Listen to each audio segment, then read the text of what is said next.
Good evening, ladies and gentlemen. This is KIENO Thomas from STEMwithKIENO.com, and I guess I should put my website in there.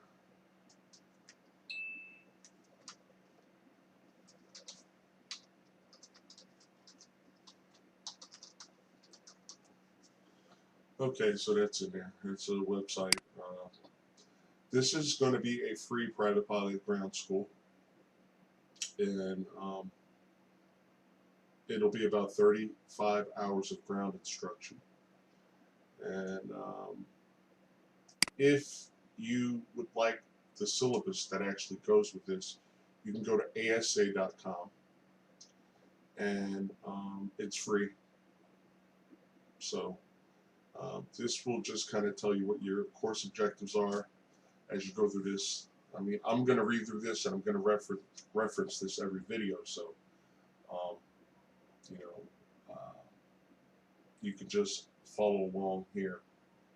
And this goes through all the training information that we're going to talk about. So I am using this ASA syllabus, which is just a course of instruction or a guideline for me to teach with, so I can just stay on track and make sure that everything that needs to be talked about or discussed as required by Federal Aviation Administration standards are covered. Okay, so let's talk about enrollment prerequisites. I'm going to go through this. So enrollment prerequisites.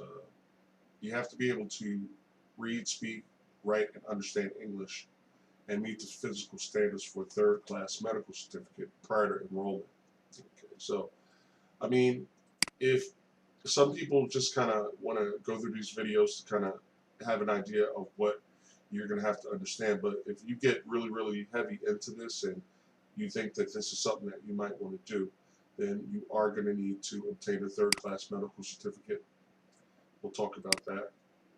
And this is not prior to like coming or watching these videos, but if you're going to actually say, you know what, I want to get my private pilot license, then you will have to obtain that, because you're going to need that for solo, and it doubles your medical certificate, doubles as a student pilot certificate. So like there's some endorsements on there and everything that will need to be filled out by your instructor.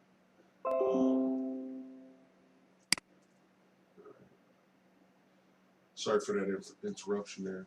I'm going to have to like shorten that or something. But anyways, moving right along. So you have to be at least 16 years old to solo, and to obtain your actual private pilot certificate, you're going to have to be 17 years of age.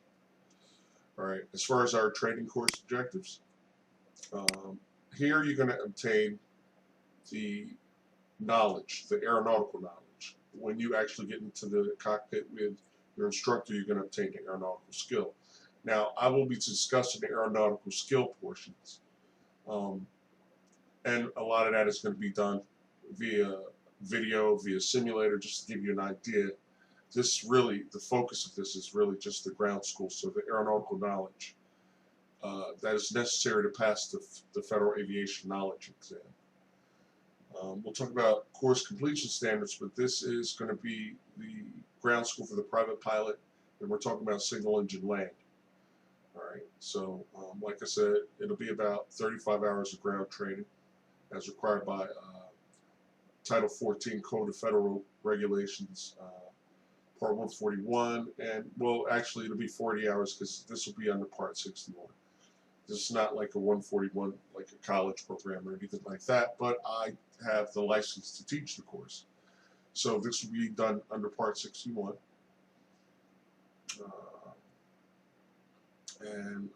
If you get the syllabus, you can just kind of see how your flight hours go with your ground hours, but all your ground instruction will be done here.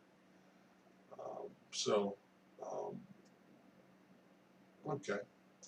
So this will pretty much, a lot of this, anything that's air related will be pretty much done by, simulator, or I'll actually go to an airport, get in a plane, and, videotape it and stuff like that. All right. So the objectives here: the student will be familiarized with the aircraft, its operating characteristics, cabin controls, instrument systems, pre-flight procedures, use of checklists, and safety precautions. And as far as what you would do with your instructor, you will practice climbs, straight level flight, turns, and descents, which I'm going to demonstrate via the simulator. And, we'll go into sim, and I'll basically just kind of talk to you as if you and I were in an airplane. And, we would just go through clearing turns, safety procedures, exchange of controls, which we'll talk about. All right. And I'm actually probably going to just go to an airport and actually do a physical pre-flight, where you will see me actually pre-flighting an aircraft and probably taking it up. All right. So, like the pre-flight discussion. The pre-flight discussion always kind of entails what we're going to do in the aircraft.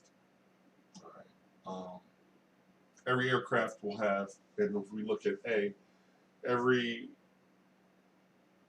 flight will consist of a pre-flight inspection, which we'll talk about.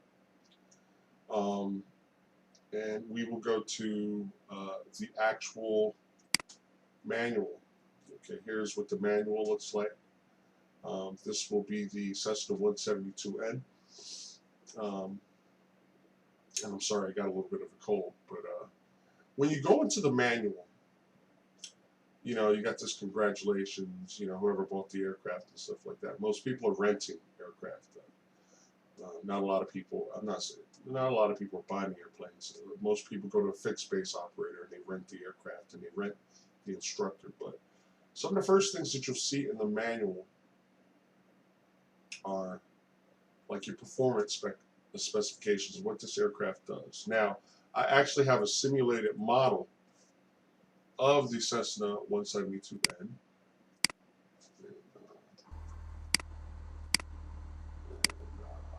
Let's see here. Oh, didn't mean to do that. Cancel. All right. So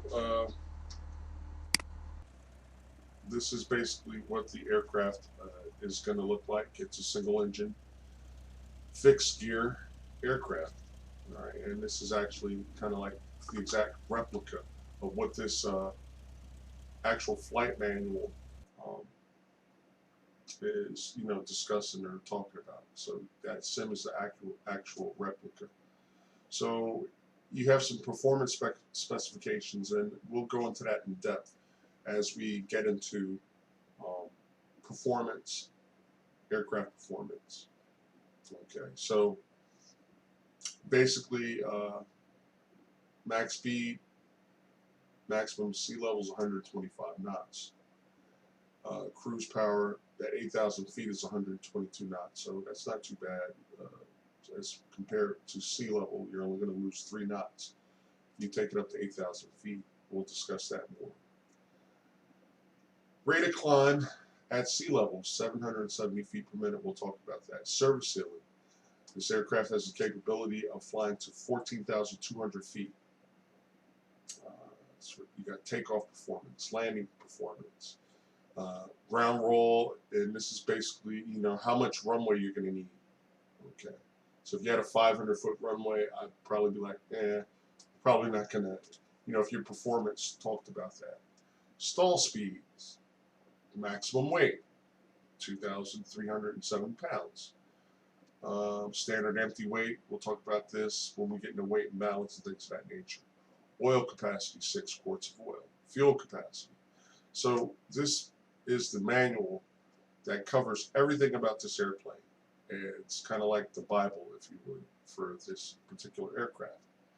Here we have the table of contents, which typically in most flight manuals will cover general, aircraft limitations, emergency procedures, normal procedures, performance, weight and balance, the equipment list, airplane and systems descriptions, airplane handling, service, maintenance, and supplement. So as we go through the course, we're going to discuss how all these things kind of apply to you and the aeronautical knowledge that you need in order to pass the test. Okay, so like the first section is the general, and not sure how far we're going to dive into that today. So let's just talk about, and let me see, this is the flight, because I want to stay in line with the ground components that we're supposed to discuss. All right, but your instructor will talk about, pre-flight inspection, aircraft status, maintenance, and write-ups. Anytime there's an issue with the aircraft, it's going to be in a maintenance logbook. Like I don't know, the landing gear, one of the landing gear had like a bald tire or something like that, because you're going to physically walk around the aircraft. We're going to discuss aircraft and engine logbooks, inspection status. I'm going to do a live video external inspection when we do the pre-flight. We'll talk about servicing procedures, ground handling, required documents, ARROW, airworthiness certificate, registration, operating limitations, and weight and balance data. That's what that acronym stands for. We're going to talk about placards and limitation markings. I'll physically do a seat adjustment and check of the locking mechanism with the seats. We'll talk about the Hobbs meter. This is how you calculate how many flight hours you have, and stowage of the tow bar, and how we secure all doors and stuff like that. So this is some of the stuff that we'll be talking about, or what you and your instructor will be talking about. Your instructor will take you through risk management discussions like positive air traffic control. We'll go through all that and everything as we go along. Starting aircraft taxiing, run up, and the significance of items checked. Takeoff and pattern departure and initial climb, and basically you're going to be doing level flight, straight level flight, trimming, medium and bank turns, descents, and traffic pattern entry. So you'll be more focused on flying the aircraft instead of more of the communications. Your instructor will be doing that. And you fill out an enrollment certificate, your first flight, or what someone might call a discovery flight. So basically what you want to be doing your first flight, you want to maintain straight level flight, plus or minus 200 feet in altitude and 20 degrees in heading. I will discuss that in the simulator as we go along. So this is pretty much completion standards of the first simulation that we do.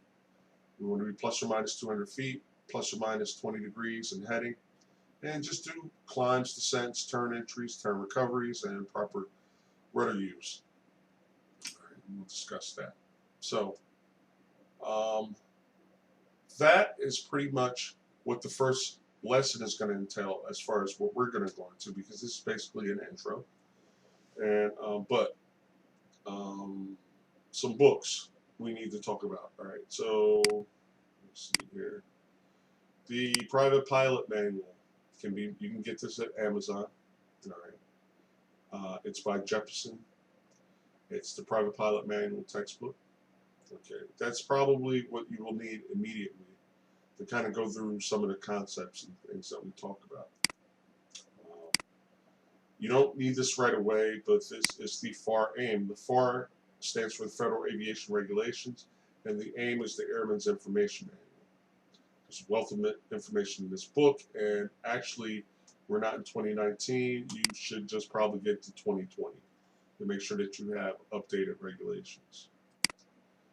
Down the road, you're going to need, and I'm just saying down the road, we will discuss everything that you need, but if you're looking to become a professional pilot, then some additional things you will need is a book called Aviation Weather. Very good book.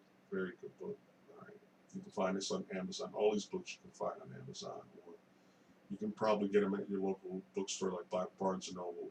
I think whatever bookstores around in your area. Aviation Weather. Aviation Weather Services.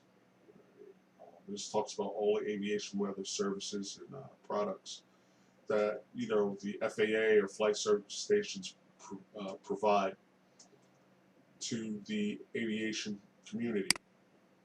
And then you will need down the road. You can either get GLIME or ASA, but kind of this is the one I started out with, GLIME. We pronounce this GLIME. I don't know if it's GLIME or GLEIM, but GLEIM is the name of the publisher, and a private pilot FAA knowledge test 2020.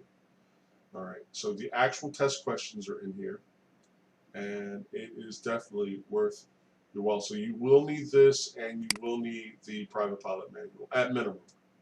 All right, but if you're looking to become a professional pilot, then you're gonna have to get into the aviation weather services, aviation weather, which is basically meteorology. Because you're going to have to understand the atmosphere that you're flying in, and you're going to have to understand the changes that will occur due to certain, weather situations or atmospheric situations that cause certain types of weather situations. All right.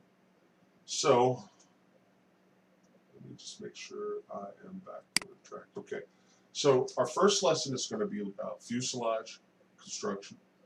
And we'll learn what a fuselage is, aircraft components or airplane components, lift development, components of the lift equation, lift, thrust, and drag, and we'll also talk about weight, the four forces of flight, the axes of rotation, center of lift, center of gravity, or center of lift versus center of gravity, control effects, stability, longitudinal and lateral stability, turn dynamics, stalls and spins, glide ratio, and emergency management. So this will be the first lesson. All right. So I thank you guys for taking time out to check me out. If you're not subscribed to me, you want to be subscribed to me if you want to participate in this. But I'm going to give you everything that you need to take the private pilot Federal Aviation Administration computer test exam.